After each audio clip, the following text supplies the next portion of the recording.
guys, what's going on? Welcome back to the channel. If you're new, make sure to subscribe, and you can follow me on Twitter at superhagdc. Also check out the links in the description. There's a link to my merch, you can shop there, and also the link to the AFSP Autumn Snyder Fund, continuing to donate there or share the link if you can. And then of course the link to my Twitter profile is also in the description. Zack Snyder had another interview with Grace Randolph. She has had a few, I think this is like her third one over the past couple of months. And, her interviews with Zack are not usually very long, but they always have really good information. Like, there's always cool, interesting things that come out of the interviews that he has with her. And that is the same for the interview today that he had with her, with Grace Randolph. So, he went over, she always has kind of like this little schedule or, program listed on there of what they're going to be talking about while he's speaking with her. So he, kind of talks about Wonder Woman 84. He talks about his 3 favorite scenes and how he also got emotional. A lot of people are saying that, there was times when they cried, got emotional. He shared the same experience, and of course he's producer on that, and his production company SNYDER'S. So of course that comes out tomorrow here in theaters in the US and HBO Max in the US. So I hope you guys are able to enjoy it one way or the other. And then he starts kind of getting into Wonder Woman in the Snyder Cut. So of course Zack Snyder's Justice League was supposed to come out, well, Justice League, the theatrical version, came out before Wonder Woman 84, obviously. But, it doesn't really continue as much as it's supposed to from BVS. So a lot of the stuff in BVS was kind of ignored, or like we're supposed to pretend a lot of that stuff in the movie didn't happen. When Justice League came out, they didn't pay attention to a lot of it. But it very much is supposed to pick up from, Zack Snyder's Justice League. His movies are all, Man of Steel leads into BVS, and now BVS is going to lead into Zack Snyder's Justice League. So the way he described it is that, his movie very much picks up from where BVS left off. And so, I'm expecting some kind of similar opening, in that the way BVS was, like, the opening to BVS was like the final act of Man of Steel, but from a different point of view, right? So I'm kind of expecting that Zack Snyder's Justice League will have a similar theme, will follow that same pattern. And so he talks about that Wonder Woman will have some kick-ass, awesome action, which is not surprising. Because in BVS, by the time she gets there, she's very experienced. And, in Wonder Woman 84, okay, we know that compared to her origin movie, when she just was barely being introduced to the outside world, and now she's had some time, but she's still finding her place in the world and stuff like that. But now, if we fast forward to BVS and Zack Snyder's Justice League, she's very seasoned. So he also talks about how she is kind of the glue, the love, and the reassurance for the team. So, keeping them together, providing the love and reassurance that they need as a team. And I like one thing that he talked about, where some dialogue that she has with Arthur, and that he has, kind of some negative and resentment feelings, resenting feelings towards the Atlanteans. Because remember, again, this Justice League movie was supposed to set up also for Aquaman. So we kind of have to think of it like, okay, if this happened before Aquaman, which it was supposed to, he's not King of Atlantis yet, And so he kind of has some of those feelings still for Atlanteans. And she tells him something along the lines of, hate is useless. And I'm really looking forward to hearing that dialogue between the two of them. And also he gets into, she kind of has a similar conversation with Cyborg because of what he has become now. Batman is also becoming the leader and realizing that it's okay to not just be on his own, and that he can be involved with like this little family. And and Zack explains that just putting them together bringing them together is as important as anything he's done in the past. So he also mentioned, of course, he has been mentioning this, you know, during the Deck the Hall of Justice, and even before that when he shared on Vero that we can expect the movie in March. Since it is very close, it's only a few months away, you know, they're going to give Wonder Woman its time to breathe, it's time to get out there. But in the beginning of the new year, they're really going to kick into high gear with the marketing and the ad campaigns for Zack Snyder's Justice League. So he said, you know, within the coming weeks, month or so, we can expect a hard release date, so an exact release date, and one last trailer. Grace Randolph did ask him, is this next trailer going to be the last trailer? He says he expects it to be the last one.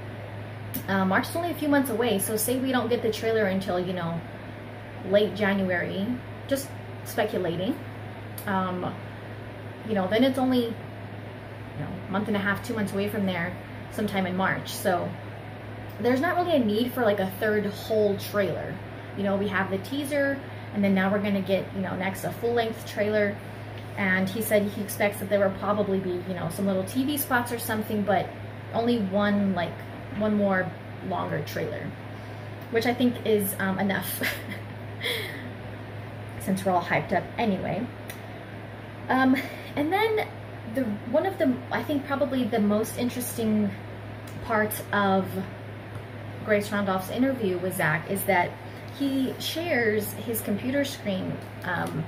You know, he's been talking a lot about how they have a lot of visual effects shots coming in. Of course, they're working remotely, and, you know, he has you know, a theater at his home and a office and everything like that where he can work from. He can work with his editor virtually, where they can see what each other is doing on their screens. And so he shared some of a look at like how a couple of these visual effects scenes have changed from, you know, previs until like the finished shot. So the first one he shows is when Steppenwolf is landing in Themyscira, when he boom tubes down into the tomb or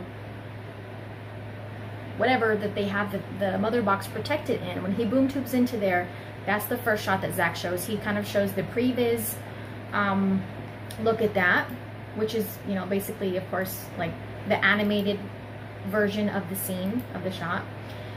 And he shares a couple of iterations, you know, of like the process of how it went from like previs and then the finished shot.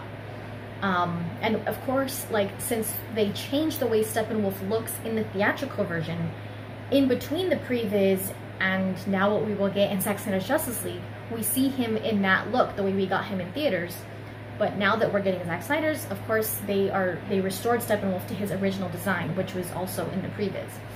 So Zack mentioned that this is a 100% CGI shot. The Amazons behind him are CGI, that, of course, the surrounding, and of course Steppenwolf himself is CGI.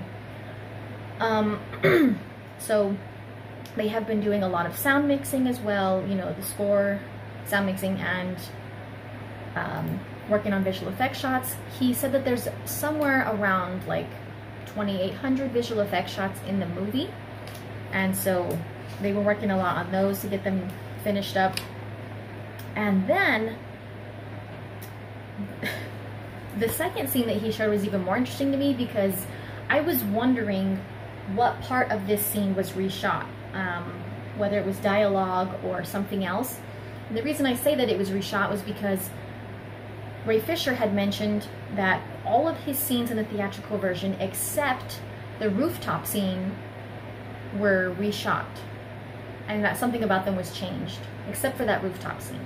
So, you know, it's not always easy to tell what was reshot about a certain scene. Sometimes you can tell that it was probably dialogue or something, but this specific scene when Diana goes to meet Cyborg on the street and the lights go out and everything, I wasn't sure if they just changed the way he looked there, like if he wasn't supposed to have the hoodie on, or if it was both of their dialogue. Like, I wasn't sure. But now it's more clear what was changed.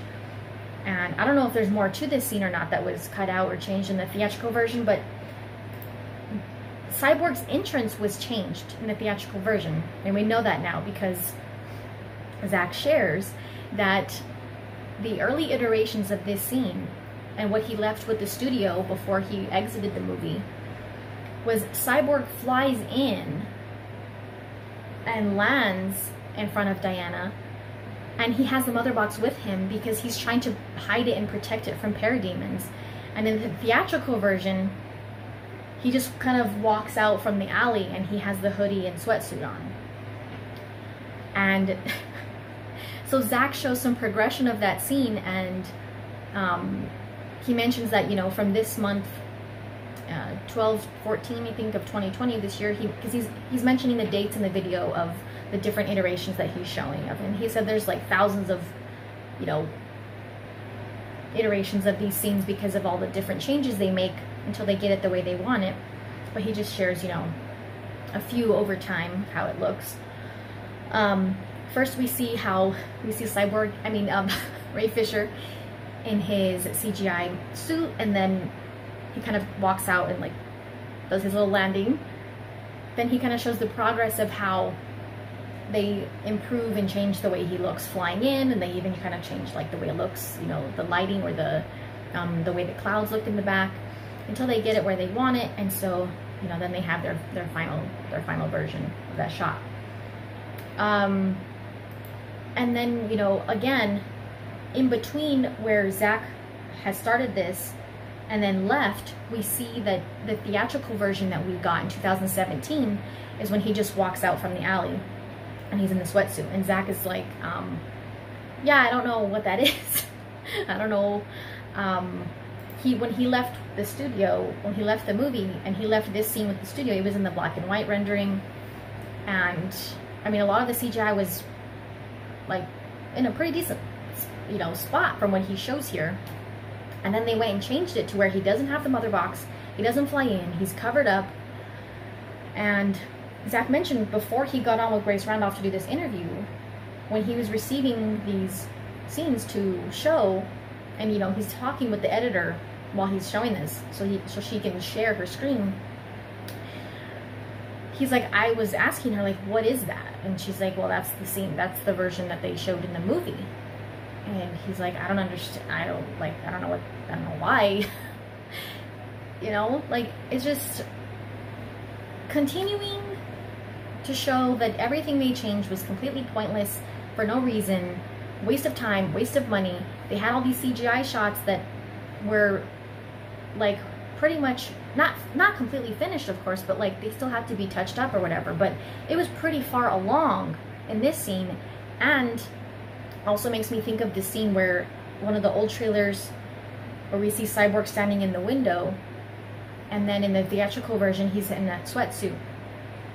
Like, they already had visual effect shots that were very advanced that they could have just kind of finished and touched up and made them complete, but instead they went and reshot stuff, and then the CGI looked bad because they were trying to rush it. It's stupid. Anyway, I can't wait. That's awesome. Like, we get to see Cyborg flying in, we get to see him use his abilities more, he has the mother box, and so, you know, it was pretty cool of Zack to show this, you know, kind of like a little condensed version of the different phases that these kind of things go through. And so, of course, he again expressed his appreciation for meeting and surpassing the $500,000 mark for the fandom's donations to AFSP, and he said there's somewhere in the 90% range of stuff being finished, visual effects and all of that stuff. So they're getting there, they're really, you know, working hard to get all this stuff finished, and the sound, and, you know, getting another trailer put together for us. So we can expect that in the very recent future. I mean, near future. Near future. It'll be recent soon. But thanks guys for watching, and don't forget to subscribe, leave a thumbs up if you like my content, check out any videos you missed from the past few days. Stay safe out there, and we will see you next time.